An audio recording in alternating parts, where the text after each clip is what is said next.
Creative education channel में आपका फिर से एक बार स्वागत है। आज हम आपके लिए लेकर आए हैं कक्षा 8वीं का 5वां पाठ मधुबन, जिसके लेखक है अनुराग वर्मा जी। छात्रों, ये पाठ एक साक्षात्कार है। मतलब इस पाठ में लेखक ने अन्य किसी व्यक्ति के साथ सवाल जवाब किए हैं और जिसके माध्यम से उनका परिचय हमें यहाँ पर मिल जाता है। दोस्तों, आप लोग जानते हैं कि हिंदी साहित्य में कई सारी विधाएं आती है, जैसे कि कहानी होती है, उपन्यास होते हैं, नाटक होते हैं, काव्य होते हैं, एकांकी होती है। तो यहाँ पर एकांकी के एक श्रेष्ठ लेखक के रूप में हम वर्मा जी को जानते हैं। केवल एकांकीकार नहीं, बल्कि एक श्रेष्ठ साहित्यकार, एक कवि, समालोचक के रूप में भी उनका परिचय है। तो उन्हीं के बारे में जानकारी हम लेते हैं। राम कुमार वर्मा जी का जन्म मध्य प्रदेश के सागर जिले में हो गया 15 नवंबर 1905 में। बचपन में वे एक मेधावी छात्र के रूप में पहचाने जाते थे। इनको खास करके तुलसीदास द्वारा रचित रामचरितमानस और मीरा के पदों में काफी इंटरेस्ट था, जिनको वे पढ़ा करते थे और सुना करते थे, गाया करते थे। इसके साथ ही उन्होंने अपनी पढ़ाई पूरी की, बीए किया, एमए किया और नागपुर विश्वविद्यालय से इन्होंने पीएचडी की उपाधि भी हासिल कर दी। उसके बाद में प्रयाग विश्वविद्यालय में उन्होंने कुछ अध्यापन कार्य भी किया। तो एक श्रेष्ठ लेखक के रूप में इनकी जीवनी कैसी रही, इसके बारे में इस पाठ के माध्यम से हम जानकारी लेंगे। पाठ के आरंभ में ही लेखक कहते कि एक सवेरे का समय था और लेखक बड़ी जल्दबाजी में थे, क्योंकि उनको डॉक्टर राम कुमार वर्मा जी के घर जाना था। उनके घर का नाम है मधुबन, इसी के नाम से इस पाठ का नाम भी मधुबन रखा गया है। तो लेखक प्रयाग स्टेशन पर पहुंच गए और वहां से उनको राम कुमार वर्मा जी के निवास स्थान अर्थात मधुबन की ओर जाना था। वे बड़ी जल्दबाजी में थे कि उनको 10 बजे का समय दिया गया था इंटरव्यू के लिए, भेंट वार्ता के लिए।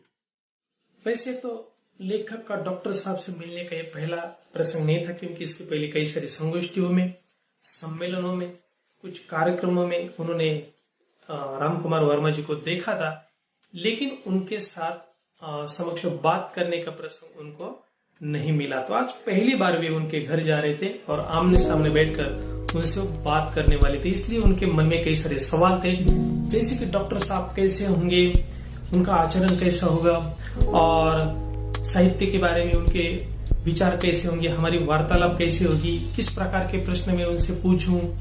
इस प्रकार के सवाल उनके मन में थे। लेकिन फिर भी वे राम कुमार वर्मा जी के घर गए, मधुबन के, और वहां उन्होंने सबसे पहले दरवाजे की बेल बजे। बेल बजती, एक नौकर ने आकर दरवाजा खोला और दरवाजा खुलते उनको प्रश्न किया कि क्या आप अनुराग जी हैं? तो लेखक ने सिर्फ हाँ कहा। तो उन्होंने कहा, आइए डॉक्टर साहब, आप ही का इंतजार कर रहे हैं। तो उन्होंने आदर के साथ लेखक को घर में बुलाया और उनको ड्राइंग रूम में बिठाया और कहा कि डॉक्टर साहब अभी आते ही होंगे। इतने में डॉक्टर साहब आ गए और उन्होंने पूछा, अनुराग जी कहिए कैसे आना हो? तो लेखक ने अपने आने का मकसद उनको बताया कि देखिए डॉक्टर साहब, मैं आपके साथ साहित्य के संबंध में या आपके जीवन के संबंध में कुछ प्रश्न पूछना चाहता हूँ, कुछ जानकारी हासिल करना चाहता हूँ। तो डॉक्टर साहब ने बड़ी प्रसन्नता से कहा, कोई बात नहीं, आपको जो पूछना है आप पूछ लीजिए। और इस प्रकार से उनकी भेंट वार्ता आगे बढ़ी। डॉक्टर साहब, काव्य रचना की प्रेरणा आपको कहां से और कैसे प्राप्त हुई? इस संदर्भ में कोई ऐसा प्रसंग बताने का कष्ट करें जिसने आपके जीवन के अंतरंग पहलुओं को महत्वपूर्ण मोड़ दिया हो। पहले तो मेरे जीवन में समाज की अंध व्यवस्था के प्रति विद्रोह अपने आप ही उदित हुआ। सन 1921 में, जब मैं केवल 15.5 वर्ष का था, गांधी जी के असहयोग आंदोलन में पारिवारिक एवं सामाजिक व्यवधानों से संघर्ष करते हुए मैंने भाग लिया।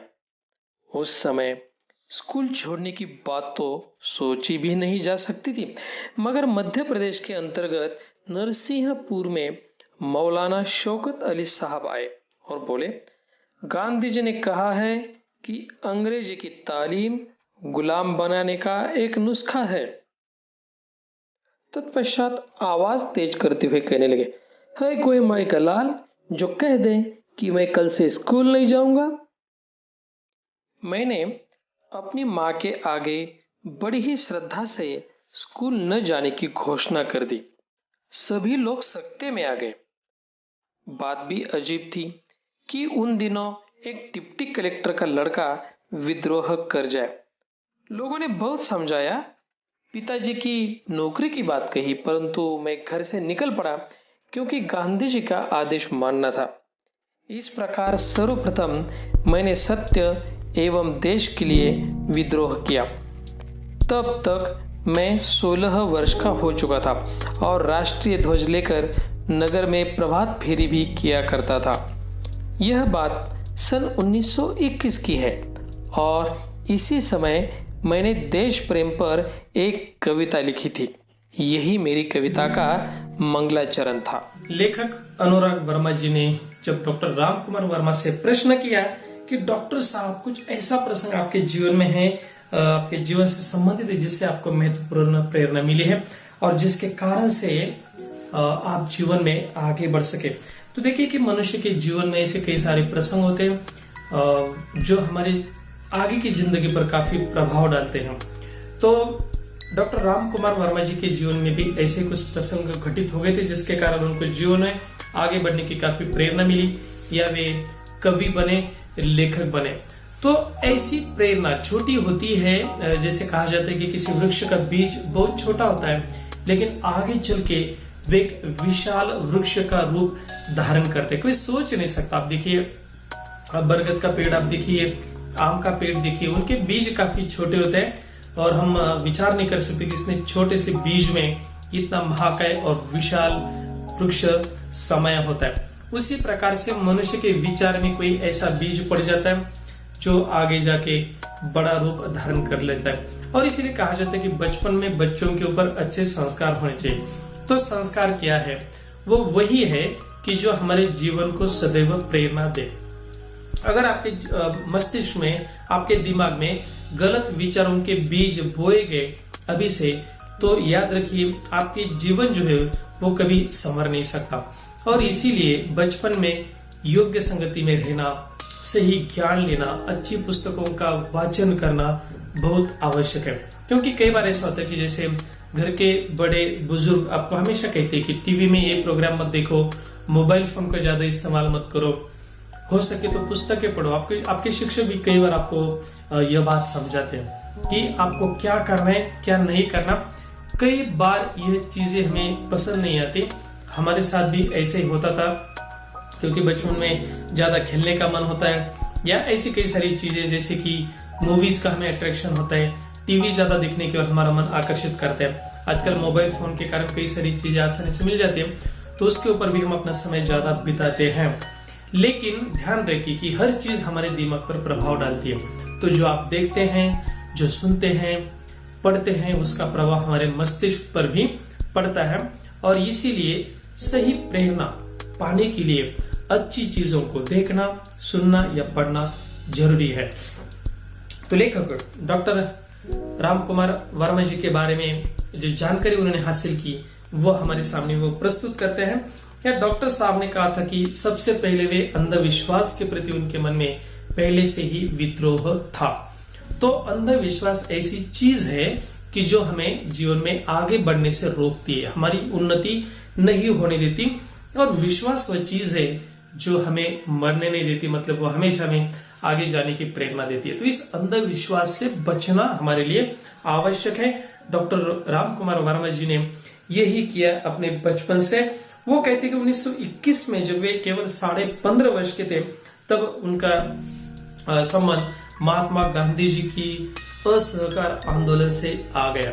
तो मैंने कहा था कि बचपन में अगर आपको महान व्यक्तियों का सानिध्य मिलता है, संपर्क मिलता है, वो किसी भी प्रकार से हो, चाहे आप प्रत्यक्ष रूप से उनके साथ भेंट वार्ता करते हैं या फिर पुस्तकों के जरिए मिलते हैं, या फिर आप अभी तो आधुनिक संसाधन है, टीवी या अन्य मोबाइल, यूट्यूब वगैरह, उसके जरिए अगर आप उनके संभाषण सुनते हैं तो वो भी हमारे लिए प्रेरक साबित होती है। तो लेखक जब 15 वर्ष के थे तो इसी कम उम्र की आयु में उनको गांधी जी के असहकार आंदोलन में सहभागी होने का मौका मिल गया। आगे चल के उनको गांधी जी का भाषण भी सुनने को मिला और आगे जाके मौलाना शौकत अली साहब जो भाषण में उन्होंने कहा था कि गांधी जी ने जो एक संदेश दिए हमारे लिए, क्या उसका आप स्वीकार करेंगे। उन्होंने आह्वान किया है कि माई का लाल जो अपना सारा सब कुछ छोड़ के इस आंदोलन में सहयोग देने के लिए है तैयार।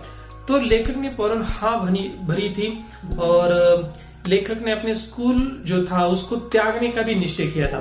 तो आप जानते हैं कि घर वालों की एक इच्छा होती है कि मेरा बच्चा अच्छे से पढ़े लिखे, आगे जाके नाम कमाए, पैसा कमाए, बहुत सारी चीजें होती है। तो लेखक के दृष्टिकोण से ये बात बहुत ही महत्वपूर्ण है कि डॉक्टर राम कुमार वर्मा जी ने स्कूल छोड़ने का निश्चय किया था। उसको काफी विरोध भी हो गया क्योंकि घर वाले सत्य में आ गए थे, संकट में, परेशानी में आ गए थे। उन्होंने सोचा कि अपना लड़का इतनी कम उम्र में, क्योंकि घर वालों का मानना होता है कि 15 साल की उम्र पे इतनी बड़ी नहीं होती जिंदगी के बारे में सोचने के लिए, इसलिए कई बार गलत फैसले भी लिए जाते। तो उनका मानना यह था कि ऐसा न हो कि हमारा बेटा कोई गलत फैसला लिए और अपने जिंदगी को एक प्रकार से बर्बाद कर दे। लेकिन यह बात जायज भी थी क्योंकि उनके जो पिता थे वे डिप्टी कलेक्टर थे, जिलाधिकारी जिनको हम कहा जाते हैं। वास्तव में पोस्ट बहुत बड़ी है, उस काल में तो और भी उसको महत्व था।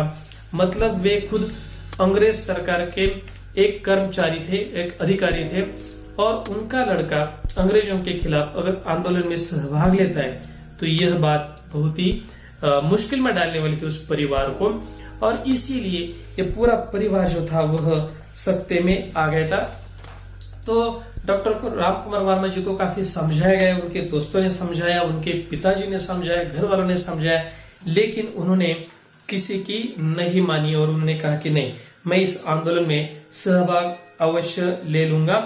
और इस प्रकार से सर्वप्रथम उन्होंने अपने देश के लिए एक प्रकार का विद्रोह किया। विद्रोह मतलब कई लोगों का विरोध जो है उसको नजरअंदाज करते हुए आप अपने काम के प्रति आगे बढ़ते रहते, उसी को एक प्रकार से विद्रोह कहा जाता है। और वे 16 साल के थे तब सबसे पहले उन्होंने भारत का तिरंगा झंडा अपने हाथ में लेके वे प्रभात फेरी में सम्मिलित हो गए थे। तो उस काल में प्रभात फेरियां निकलती थी, बड़े बड़े जुलूस निकलते थे जिसमें वंदे मातरम की घोषणाएं लगाई जाती थी, देश प्रेम को जताया जाता और अंग्रेजों को भारत छोड़ने के लिए मजबूर करने के लिए इस प्रकार के आंदोलन किए जाते थे।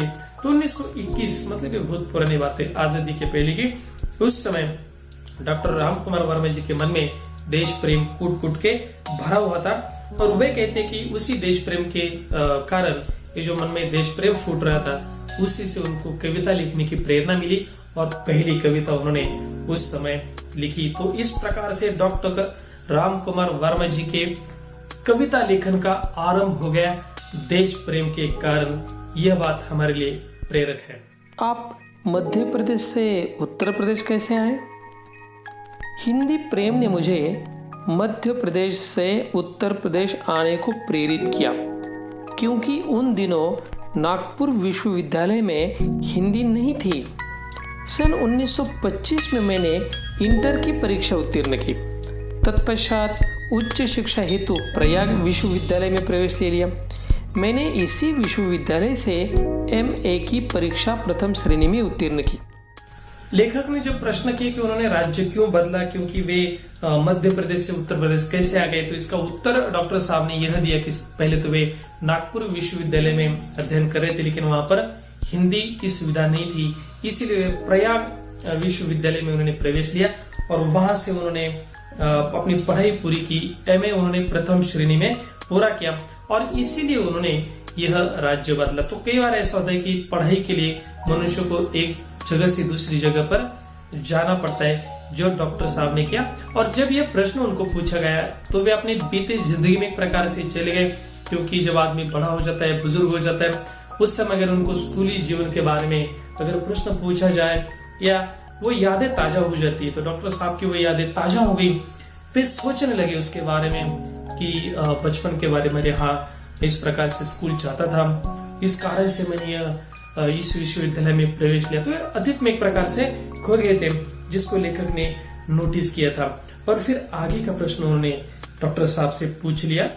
मैंने देखा कि डॉक्टर साहब के चेहरे पर गंभीरता के भाव साफ प्रतिबिंबित हो रहे हैं। ऐसा प्रतीत हो रहा था जैसे वे अपने अतीत में खो से गए हैं। मैंने पुनः सवाल किया, डॉक्टर साहब, प्रायः ऐसे देखा गया है कि कवियों एवं लेखकों के जीवन में उनका लौकिक प्रेम पारलौकिक प्रेम में बदल गया। क्या आपके साथ भी ऐसा ही हुआ है? अनुराग जी, प्रेम मनुष्य की एक प्राकृतिक प्रवृत्ति है। सन 1926 में मेरा विवाह हो गया और मैं गृहस्थ जीवन में आ गया। अब मुझे सात्विकता एवं नैतिकता से प्रेम हो गया। मैंने इसी समय यानी सन 1930 में कबीर का रहस्यवाद लिखा। इतना अवश्य है कि मेरे जीवन में कुछ अनुभव कविता के माध्यम से प्रेषित हुए। मुझे बचपन से ही अभिनय का शौक था और प्रायः उत्सव के अवसर पर नाटकों में भाग भी लिया करता था। लेखक ने डॉक्टर साहब को लौकिक और पारलौकिक प्रेम के बारे में प्रश्न पूछा। तो लौकिक प्रेम क्या है? लौकिक प्रेम जो है वो मैं आसानी से आपको समझाता हूँ। लौकिक प्रेम वो होता है जैसे कोई पिता अपने बच्चे से करता है, संतान से करता है, कोई माँ अपने संतान से करती है, कोई पति अपनी पत्नी से करता है। इस प्रकार का जो प्रेम होता है उसे लौकिक प्रेम कहा जाता है। पारलौकिक प्रेम जो है वो हमारे शरीर से बढ़कर आत्मा के प्रेम में बदल जाता है। मतलब जैसे हम किसी ईश्वरीय शक्ति से प्रेम करेंगे, भगवान से प्रेम करेंगे, उसे हम एक प्रकार से पारलौकिक प्रेम कहते हैं। तो लेखक ने प्रश्न पूछा था कि कई बार ऐसा देखा गया कि जो लेखक कवि है उनका लौकिक प्रेम जो हम मनुष्य पर करते हैं वो बदल कर एक प्रकार से भगवान पर प्रेम हो जाता है, एक अलौकिक शक्ति पर वो प्रेम हो जाता है। क्या आपके साथ ऐसा हो गया? तो डॉक्टर साहब ने कहा कि हाँ, ऐसे ही हुआ, क्योंकि जब उनका विवाह हो गया उसके बाद में उन्होंने अपना घर गृहस्थी जिंदगी शुरू की और उसके बाद में जब वे लेखन करने लगे तो उनके जीवन में काफी सादगी आ गई। ऐसी सादगी कई सारे महान लोगों के जीवन में देखी गई है। अगर आप देखेंगे तो ऐसे कई सारे संत महात्माएं हैं, जैसे संत ज्ञानेश्वर है, वे तो हमेशा से विवाहित रहे और वे हमेशा भगवान के प्रेम में रत रहे। या संत मीराबाई का उदाहरण हम ले सकते हैं कि जो पहले तो घर गृहस्थी में थी, लेकिन बाद में उनका जो प्रेम था वो एक प्रकार से लौकिक से पारलौकिक पर चला गया और वे भगवान कृष्ण की भक्ति में रत हो गई और पूरा जीवन उन्होंने उनकी भक्ति के लिए समर्पित कर दिया। ऐसे कई सारे अन्य भी महान व्यक्ति होते हैं, जैसे समाज सेवक होते जो अपने से ज्यादा समाज पर ज्यादा प्रेम करते, उनके कल्याण के लिए हमेशा प्रयत्नरत रहते हैं। तो वो जो होता है उसे हम पारलौकिक प्रेम कहते हैं।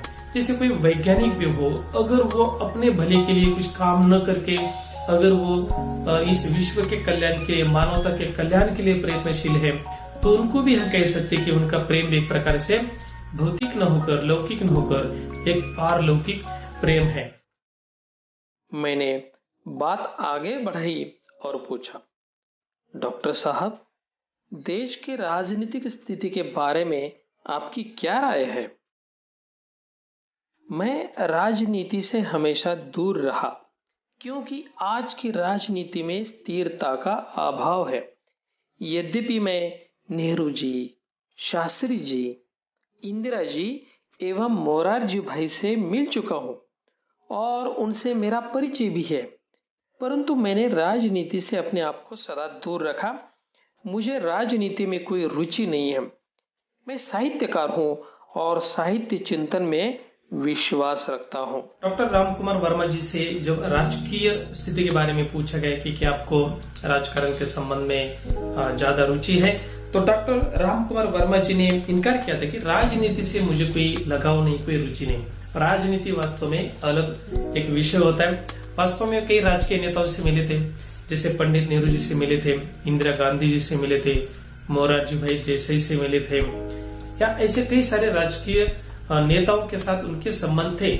लेकिन फिर भी राजकीय काम करना, कार्य करना, ये उनके दिल में बिल्कुल नहीं था। इस प्रकार की कोई रुचि उनके मन में नहीं थी और इसीलिए उन्होंने कहा कि मैंने राजनीति से खुद को हमेशा दूर रखा क्योंकि मुझे इसमें कोई रुचि नहीं थी। डॉक्टर रामकुमार वर्मा जी ने कहा कि वे एक साहित्यकार हैं और साहित्य लेखन में ही उनको काफी आनंद आता है। आप जानते कि साहित्य लेखन में जो भी कथा, कादम्बरी, कविताएं, नाट्य जो भी लिखा जाता है, इसके लिए लेखक को काफी चिंतन करना पड़ता है, मनन करना पड़ता है। और अगर कई सारे विषय आपके दिमाग में रहेंगे तो लेखक कभी इस प्रकार का चिंतन नहीं कर सकते। और इसीलिए डॉक्टर रामकुमार वर्मा जी ने खुद को राजनीति से बिल्कुल अलग रखा। वे अपने मनन चिंतन में मग्न रहते थे ताकि वे अलग अलग प्रकार का लेखन कर सके और इसी में उनको सच्चा आनंद आता था। तो इस प्रकार से हमारे लेखक ने डॉक्टर रामकुमार वर्मा जी के साथ काफी वार्तालाप किया, चर्चा की, कई सारे प्रश्न उनको पूछे और इसके माध्यम से डॉक्टर रामकुमार वर्मा के व्यक्तित्व के बारे में हमें जानकारी देने का प्रयास किया है। इतना कहते हुए डॉक्टर साहब ने घड़ी देखी और बोले, अनुराग जी, मुझे 11:30 बजे एक कार्य से जाना है। तत्पश्चात उन्होंने मुझे एक कुशल अभिभावक की भांति आशीर्वाद देते हुए विदा किया। तो इस प्रकार से मधुबन पाठ के माध्यम से आज हमने हिंदी साहित्य जगत के एक महान लेखक डॉक्टर रामकुमार वर्मा जी के बारे में जानकारी ली।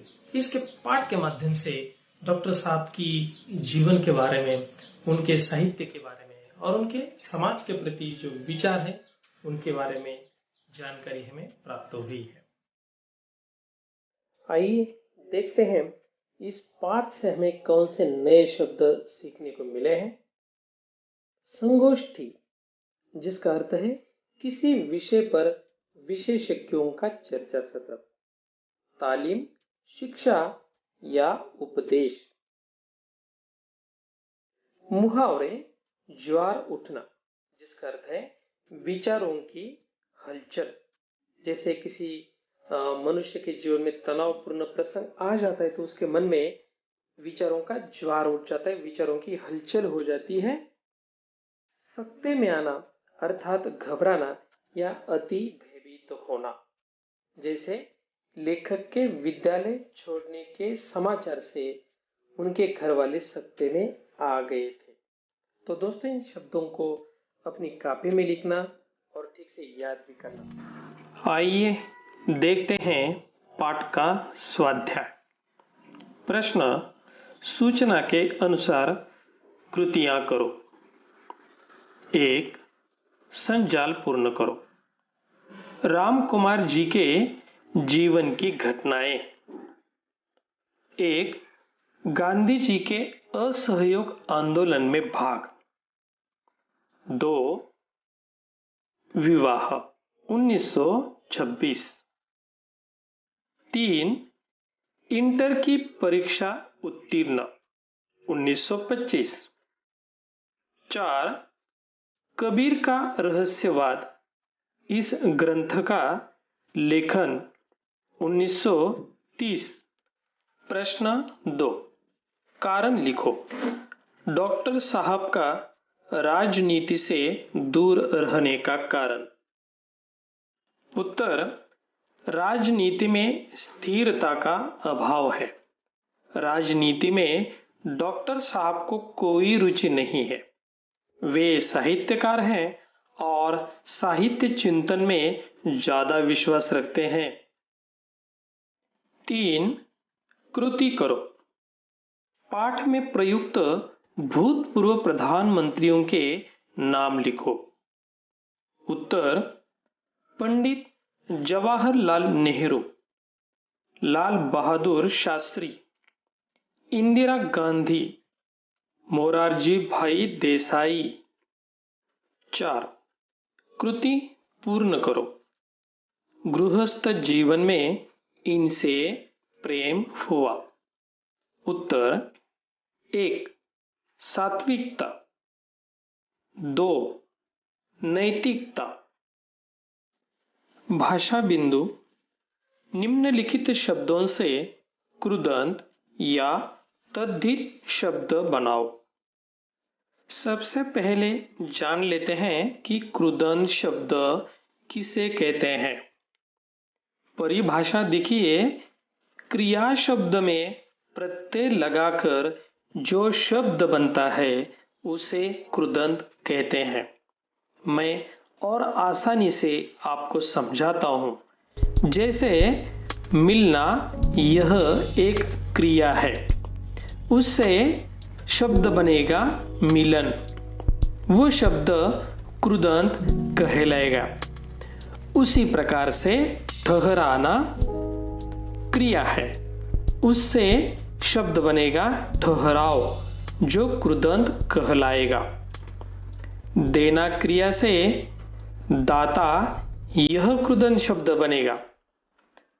कहना से कहावत, यह शब्द, और बैठना से बैठक। इस प्रकार से क्रिया शब्द में कृत प्रत्यय लगकर जो शब्द बनेगा उसे कृदंत शब्द कहा जाएगा। तो छात्रों, इसी प्रकार का अभ्यास आप पुस्तक में से कृदंत शब्द छांटकर कर सकते हैं। तद्धित शब्द। तद्धित शब्द की परिभाषा, संज्ञा, सर्वनाम, विशेषण के अंत में प्रत्यय लगकर नए शब्द का निर्माण करते हैं, वे तद्धित प्रत्यय कहलाते हैं।